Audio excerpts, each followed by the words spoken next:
Aku pinjam uang di pinjol limit 5 juta. Ku pinjam 5 juta. Aku pinjam 8 juta. Dapat limitnya 10 juta. Aku mau naikin limit pinjaman jadi 7 juta. Tapi kok ditolak ya? Kok bisa? Iya, kok bisa ya? Jumlah pinjaman setiap orang berbeda-beda. Bahkan ada yang ditolak. Semua itu tergantung dari skor kreditmu. Skor kredit adalah penilaian kamu dalam memenuhi kewajiban keuangan. Ini akan menentukan apakah kamu dapat menggunakan fasilitas kredit atau pinjaman lainnya untuk modal usaha, nyicil beli handphone keluaran terbaru, bahkan kredit rumah. Bagi orang yang memiliki akses keuangan, misalnya tabungan atau kartu kredit, skor kredit dapat dicetak lewat Sistem Layanan Informasi Keuangan atau SLIK. Lalu, bagaimana dengan teman-teman kita yang tidak memiliki akses perbankan? Yuk cari tahu!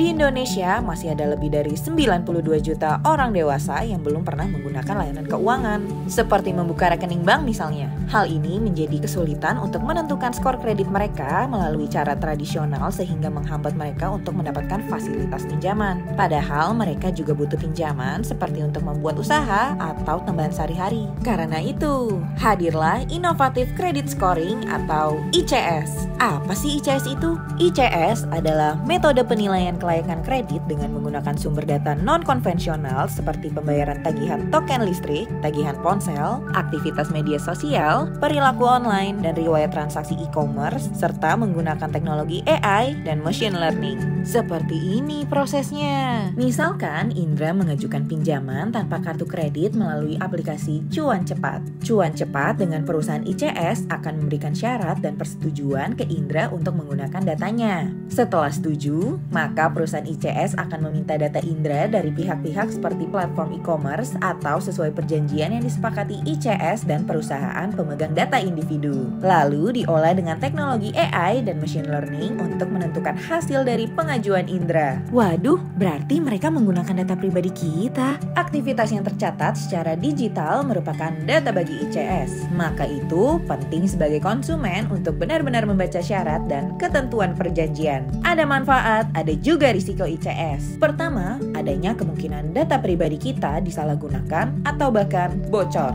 Kedua, penggunaan teknologi AI dapat memunculkan bias data yang mengecualikan calon peminjam, seperti bias sampel di mana laki-laki atau orang di Pulau Jawa cenderung memiliki skor baik karena mereka lebih banyak punya smartphone. Perlu berbagai langkah agar kita dapat mengurangi resiko tersebut. Saat ini sudah ada pihak yang mengawasi dan terus mengembangkan industri ICS. Apalagi sekarang perusahaan ICS makin bertambah, hingga sekarang 19 perusahaan yang terdaftar. Ada Otoritas Jasa Keuangan atau OJK sebagai regulator yang memberi ruang bagi perusahaan ICS untuk berinovasi lewat Regulatory Sandbox. Sebagai pengawas, OJK menunjuk Asosiasi Fintech Indonesia atau AFTEC yang menegakkan kode etik yang ketat. Apakah sudah cukup kuat untuk melindungi konsumen? Belum. Perlu ada lembaga perlindungan data diri seperti yang diamanatkan dalam Undang-Undang Perlindungan Data Pribadi untuk memastikan keamanan data pribadi masyarakat pengguna ICS. Jika lembaga ini dibentuk, lembaga ini haruslah independen dan memiliki pembagian tugas dan tanggung jawab yang jelas dengan OJK dan AFTEC. Masih banyak sekali yang bisa kita pelajari dari perkembangan inovasi keuangan digital agar bisa aman dan inklusif. Yuk, dorong para pemangku kepentingan untuk meningkatkan koregulasi. Untuk info lebih lengkap tentang inovasi keuangan digital yang satu ini, kunjungi link berikut ya.